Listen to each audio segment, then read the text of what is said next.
Ashamaa jirra jirtu hordoftoonni chaanaalii Abbush Mobaayil Aappituu.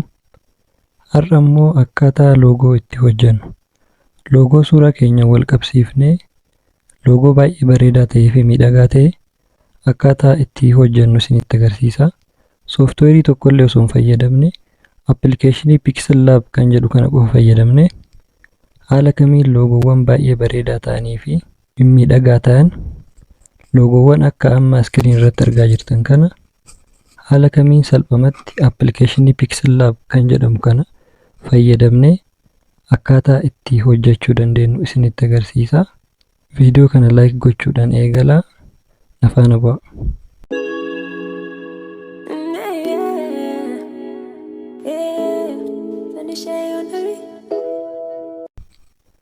Gara barnoota keenyatti osoo hin darbin jalqaba irratti akkaataa appilikeeshina kana ittiin argachuu dandeessan isinitti agarsiisa. Play Store keessanirra ni seentanii Play Store keessanirra erga seentan booda iddoo sarchii kanarratti Pixel Lab jettanii barreessitan. Haala an amma iskiriin irratti barreessee jiru kanaan Pixel Lab jettanii barreessitanii sarchii yeroo gootan aappichi isa kana bilbila keessanirratti install godhattu. An jalqaba install godhee waan jiruuf open akka godhuna ajajaa. Achi booda open gootanii gara keessaa yoo seentan jalqaba irratti wanti gochuu qabnu new text kan jedhu kana irraa balleessina. Mallattoo akka delete jirtu sana tuquudhaan delete ni goona. Achi booda mallattoo akka geengoo tanarra dhufne isarra al tokko ni cuqaasna. Shape kan jedhu kanarratti ammas al tokko ni cuqaastu. Achi booda haala kanaan rectangle roga afree qabnu fida. Nuti kan filachuu qabnu geengoo filachuu qabna. Akkuma argaa jirtan roga afreedha kaasirratti nuuf baase. Iddoo amma isinitti agarsiisaa jiru kanarratti al tokko kilik ni gootu.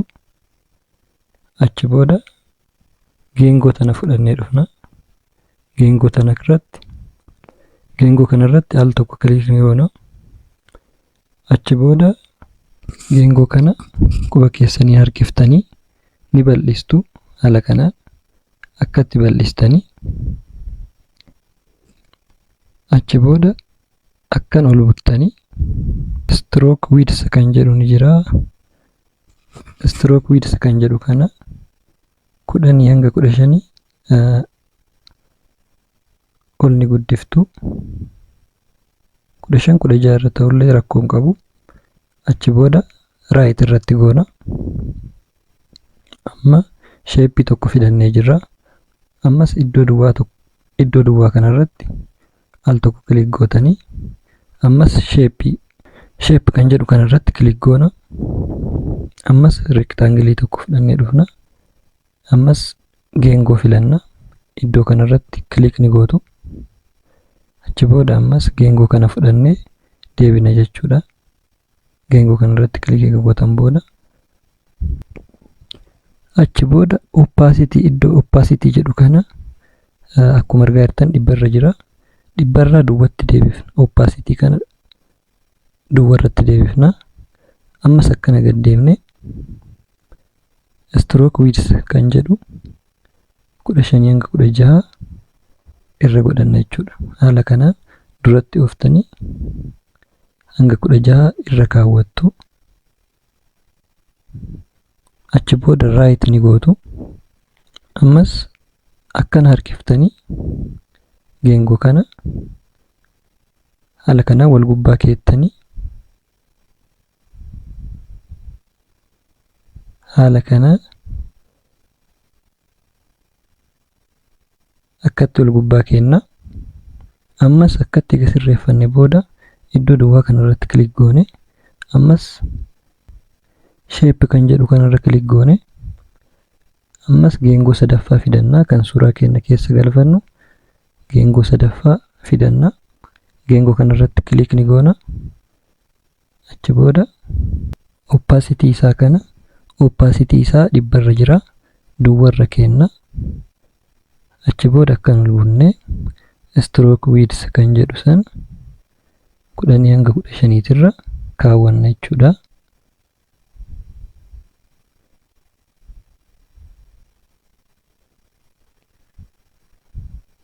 achi booda raayit itti gootanii achi booda isii tana xiqqeessine tan sadaffaa tuni geengoon sadaffaa fidanne tuni kan suuraa keenya keessa galchinu waan ta'eef xiqqeessine mulullee xiqqeessuu osoo hin taane jiddu galeessa goone gidduu irratti galchinaa jechuudha.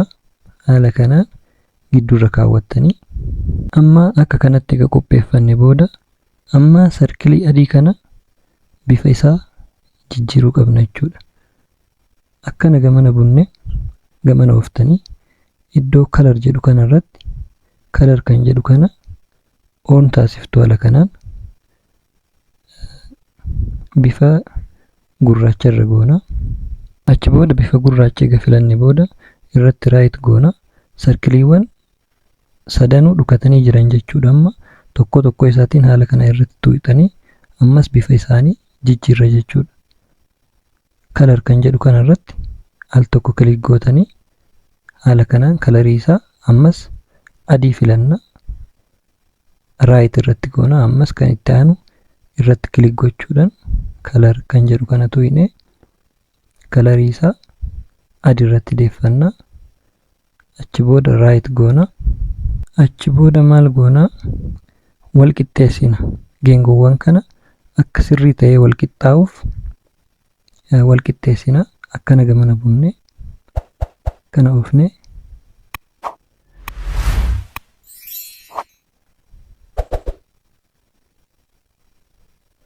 related position kan jedhu ni jira.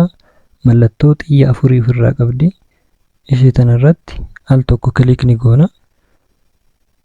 Achi booda mallattoo xiyya lama ofirraa qabu kana haala kanaan kan gubbaa fi kan jalaa haala kanaan yoo isin kilik irratti gootan wal isiniif qixxeessaa. Ammas raayit goone kan duubaa kana baakgiraawundii duubaa kana isa gurraacha kanallee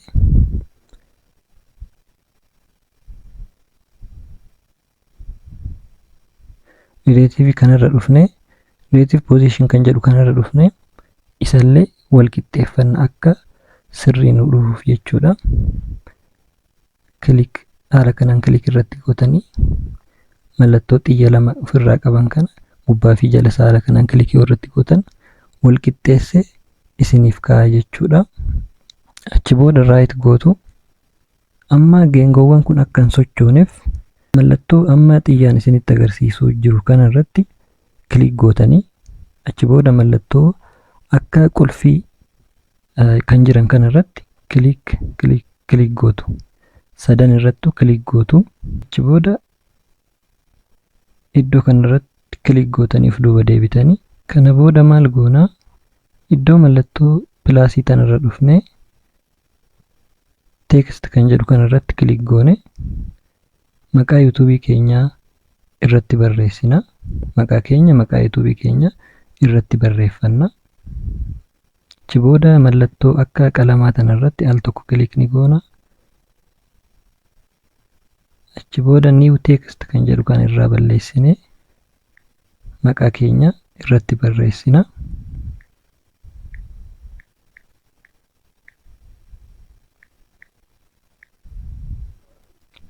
Achi booda haala kanaan egaa barreessitan booda OK kan jettu kanarratti kilik ni gootu.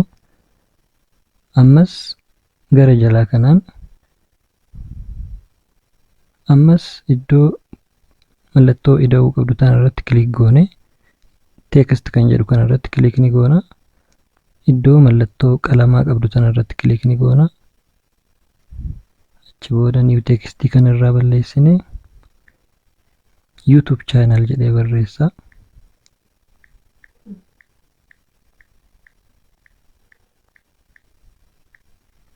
Haala kanaan egaa barreessitan booda OK ni gootu. Akkana gaffidattanii kaan gubbaan kaan jalaan gootanii barreeffama. Amma saayiz kan jedhu barbaanna. Mallattoo qubee E qabdu tanarratti kilik goone saayiz kan jedhu barbaanne saayizii isaa sirreeffanna. Saayizii isaa akkanatti guddifanna. Hanga barbaaddan guddiftu. Raayit irratti ni goona. Ammas kan jalaa kanallee saayizii isaa xiqqoo ni daballaa yookaan immoo ni hir'isna.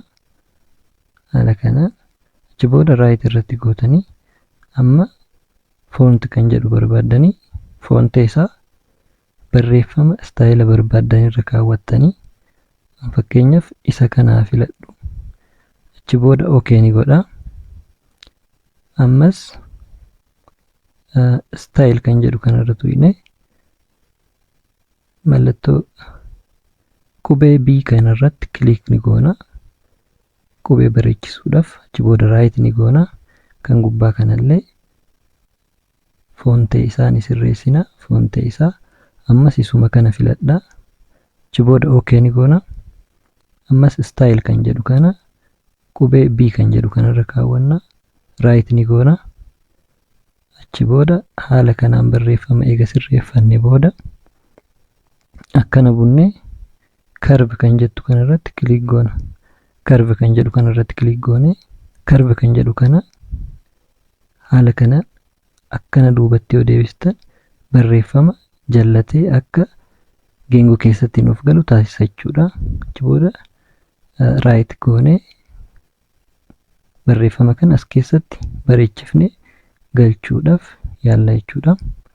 Curve kanarratti deebinee ammas barreeffama akka sirriitti nuuf galutti sirreeffanna jechuudha. Haala kana haala kanaan eegatti galchine booda kan gubbaa kanallee irratti click gootanii ammas curve kan jedhu barbaanna. Curve kan jedhu kanarratti click goone ammas of duratti oofna. Haala kana akkatti curve kana sirreeffanna. Akka bareedee irratti nuuf galutti sirreeffanne haala kanaan bareechiftanii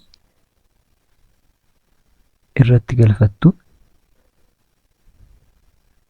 Xiqqoo saayizii isaa haa dabaluufi saayizii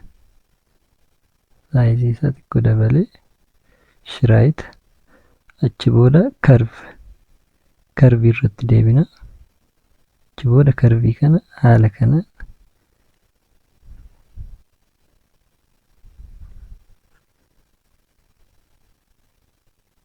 haala kanaan bareechifne curve irratti galchina jechuudha. Achi booda haala kanaan erga galfattan booda right ni gootu. Achi booda iddoo banaa hafe kanarratti akka bareeduuf shape kan jedhu kanarra click goone waan bareechisu wayii irra finna. Mallattoo akka istaarii tana fudhanne ni xiqqeessina. Haala kanatti xiqqeessitanii kanatti xiqqeeffattanii jidduu kana galchina. Achi booda right irratti gootanii ammas copy kan jedhu kana al tokko click irra gootanii istaarii tana copy goone kunoo gubbaa kanarratti copy taatee dhuftee jirti. Isii tana fudhannee ammas gara asaanuun itti galchina.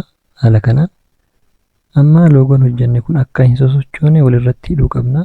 Walirratti hidhuudhaaf mallattoo amma xiyyaan isinitti agarsiisaa jiru kanarratti al tokko click gootanii ammas iddoo xiyyaan isinitti agarsiisaa jiru kana click irra gootanii kana hundasaa right itti gootan jechuudha. Hundasaa haala kanaan right itti gootanii achi booda iddoo isinitti agarsiisaa jiru kanarratti click gootanii okay kan jedhu kanarratti al tokko click gootanii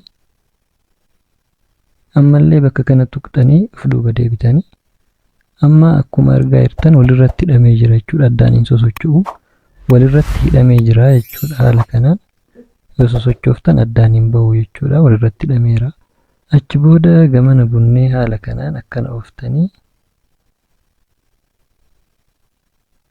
erase color kan jedhu ni jira.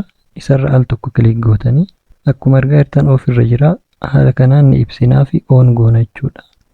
Haala kanaan on taasifna. Achi booda akkana ol buttanii tolerance kan jedhu kana isa kana haala kanaan ol guddisnaa hanga 70. Achi booda right itti goona. Ammas deebinee iddoo shape jedhu irratti deebina. Shape irratti deebina.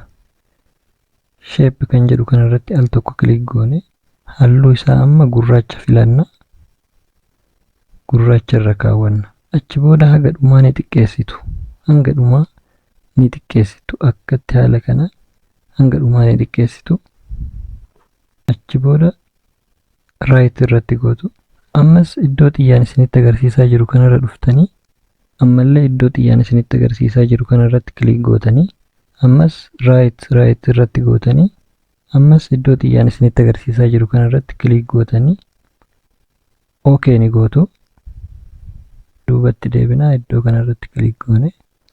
Amma hojii keenya gara xumuraati irratti geenyee jirra. Ammas akkana gamana buttanii shaadoo iddoo jedhu barbaaddanii shaadoo isaa kana haala kanaan ni ibsitu. Shaadoo kana akkana ol buttanii isa kana haala kanaan ni hir'istu. Ammas raayit goonee inaad shaadoo kan jedhu kanarra dhufne kilik goona. Isa kanallee ni ibsinaafi achi booda raayit irratti gootu. Kana booda wanti nu hafu teekschariidha. Teekcharii kan jedhu kanarratti al tokko kilik gootu. Teekcharii irratti kilik erga gootan booda gara gaalarii keessanii isin geessa irra kilik gootu. Achi booda teekcharii filannaa. Isa tokkos keessaa filadhee isa kanaa filadhu. Bifa kana filadhee irratti raayit godha. Achi booda haala kanaan dhufa. Teekcharii kana yoo hin qabaanne buusullee ni dandeettu. Baakgiraawundi teekchar jettanii sarchii yoo gootan argachuu ni dandeessu. Achi booda maal goonaa barreeffamni xiqqoo ni dukkanaa'e shaadoo kan jedhu irra dhaqnee bifa isaa sirreessinaa. Shaadoo kan jedhu kanarra dhufne shaadoo isaa yoo irraa cufnu nu qulqulleessa jechuudha. Achi booda raayit irratti goona. Achi booda maaltu hafe baakgiraawundii jijjiiruu qofa. Baakgiraawundii isaatti jijjiirra. Baakgiraawundii isaa jijjiiruudhaaf iddoo kanarratti kilik ni gootu. Baakgiraawundii yoo barbaaddan buusullee ni dandeettu yookaan immoo inni ofii isaatiiyyuu ni qaba. Image kan jedhu kana keessa yoo seentan baakgiraawundii garaagaraa ofii isaatii ni qaba. Haala kanaan irra deemtanii kilik irratti gootanii baakgiraawundii barbaaddan filachuu ni dandeessan jechuudha. Haala kanaanii baakgiraawundii garaagaraa qaba. Haala kanaan jijjiiruu ni dandeessu. Yookaan immoo gaalarii keessanirraa baakgiraawundii yoo qabaattan gaalarii keessanirra seentanii baakgiraawundii bareedaa tokko filattanii irratti galfattu. Mee diimaa kana irratti galchee ilaala. Ishii diimaa irra yoo galchu ishii sirrii naaf hin dhufne. Ammas from gaalarii kan jedhu kanarratti deebinee baakgiraawundii kan biroo filanna.